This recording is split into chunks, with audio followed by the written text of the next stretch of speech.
Good morning student, स्वागत है आपका भजनपाल भाटी इंटर कॉलेज के डिजिटल वर्ल्ड में।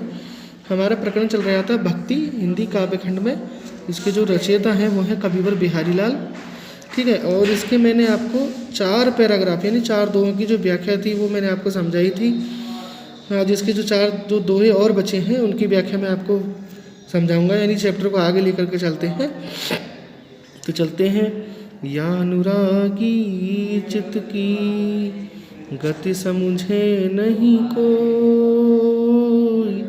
जो जो बूढ़े श्याम रंग त्यों त्यों उज्जवल होई बिहारी, त्यों त्यों उज्जवल होई।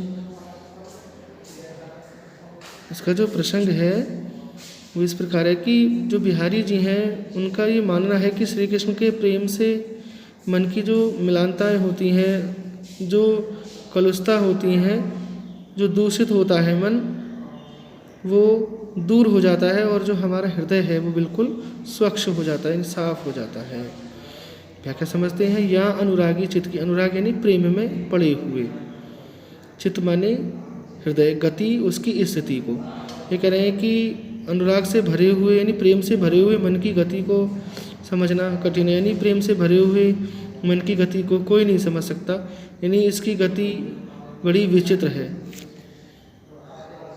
ज्यों ज्यों बूढ़े श्याम रंग त्यों त्यों उज्जवल हुई। बूढ़े का मतलब है डूबना, यानी उनकी भक्ति में निमग्न हो जाना। कह रहे हैं कि ये प्रेमी मन जितना ही काले रंग के श्री कृष्ण के प्रेम में डूबता चला जाता है उतना ही पवित्र और उज्जवल होता चला जाता है। इसका काव्य का सौंदर्य जो है, भाषा ब्रज है, रस इसमें शांत होगा, गुण माधुर्य है, अलंकार इसमें श्लेष अलंकार होगा, छंद आपको पता ही है, दोहे छंद के सभी में लक्षण है, भाषा सारे में ही ब्रज है। अगला सुनते हैं। तो लघु या मन सदन हरियावे की बाट, विकट जटे जो लघु निपट, खुटेन कपट कपट बिहारी, खुटेन कपट कपाट। यहाँ समझाया कविवर बिहारी ने। उनका कहने का मत है कि कपट त्यागने पर, यानी छल कपट त्यागने पर ही मन में ईश्वर का वास हो जाता है। तो वो लघु या मन सदन में, मन रूपी सदन, मन रूपी घर में, सदन माने घर को कहते हैं, ठीक है ना। कवि बिहारी लाल कहते हैं कि जब तक दृढ़ता से यानी मजबूती से बंद हुए कपट रूपी किवाड़ सदा सदा के लिए नहीं खुल जाते, तब तक इस मन रूपी घर में भगवान यानी ईश्वर किस रास्ते से प्रवेश करेंगे। तो लघु या मन सदन में हरियावी की बात कह रहे हैं कि जब तक दृढ़ता से यानी मजबूती से बंद किए हुए कपट रूपी किवाड़ सदा सदा के लिए नहीं खुल जाते, तब तक इस मन रूपी घर में ईश्वर प्रवेश नहीं कर सकते।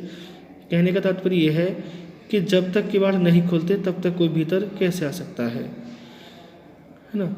विकट जटे जो लगे निपट, खुटे न कपट कपाट। विकट माने दृढ़ता से। फिर सुन लीजिए एक बार। जब तक दृढ़ता से यानी मजबूती से बंद हुए कपट रूपी किवाड़ सदा सदा के लिए नहीं खुल जाते, तब तक उस घर में ईश्वर कैसे प्रवेश कर जाएंगे। कहने का तात्पर्य यही है कि जब तक किवाड़ नहीं खुलेंगे तब तक कोई घर में कैसे प्रवेश कर जाएगा। तो यहाँ भी जो भाषा है वो ब्रज होगी, छंद जो है वो दोहा होगा, इसमें जो रस होगा वो भक्ति रस होगा, गुण प्रसाद होगा यहाँ पर, और अलंकार रूपक और अनुप्रास होगा। ठीक है, अगला सुनते हैं।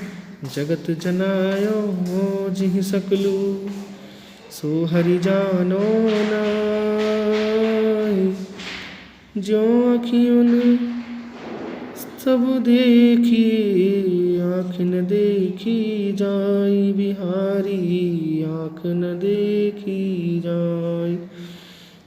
तो इस प्रस्तुत दोहे में बिहारी लाल जी भक्त को ये प्रेरणा दे रहे हैं कि तू ईश्वर को जान ले, यानी जिस ईश्वर ने तुझे सारा संसार दिखाया है तो उस ईश्वर को भूल चुका है, अर्थात तू उस ईश्वर को जान ले। कह रहे हैं कि जिस ईश्वर ने तुम्हें संपूर्ण जगत का ज्ञान कराया, यानी जगत जनाया, जिहि सकलू, सकलू माने संपूर्ण, सो हरि जन नहीं, तुम उसी ईश्वर को भूल गए, यानी तुम उसी ईश्वर को नहीं जानते। यह तो बात ये बात ठीक ऐसी ही रही जैसे कि आँखों से हम सब कुछ तो देख लेते हैं, पर अपनी उन आँखों को अपनी आँखों से हम नहीं देख पाते। यहाँ भी जो भाषा है वो ब्रज रहेगी, रस यहाँ शांत है, गुण प्रसाद होगा और अलंकार जो अनुप्रास होगा। ठीक है, अंतिम सुनते हैं भक्ति का कि जपमाला छापा तिलक सरेने को काम, मन काचे नाचे व्रथा साचे राचे राम बिहारी साचे राचे राम। तो प्रस्तुत दोहे में बिहारीलाल भक्त में यानी भक्ति में जो आडंबर का कोई स्थान नहीं होता, ये समझा रहे हैं, क्योंकि जो मन का प्रेम है वो पहले अनिवार्य आवश्यकता होती है। यानी कि जप माला छापा तिलक, भक्ति के मार्ग में बाह्य आडंबरों जैसे लोग दिखावे में जप करना, लोगों को दिखाने के लिए गले में माला पहनना और अपनी प्रसिद्धि हेतु तरह तरह के तिलक छापे लगाना आदि से एक भी काम सिद्ध नहीं होता। जब तक तुम्हारा मन कच्चा रहेगा तब तक व्यर्थ ही तुम नाचते रहोगे, क्योंकि राम तो तभी प्रसन्न होंगे जब तुम सच्चे मन से उनकी शरण में जाओगे। ठीक है, आपको ये 4 दोहे नोट में बहुत सुंदर हैंड राइटिंग में सप्रसंग लिखने हैं। नेक्स्ट वीडियो में मैं इनकी नीति के दोहे जो हैं उस प्रकरण को लेकर आऊँगा। तब तक के लिए धन्यवाद।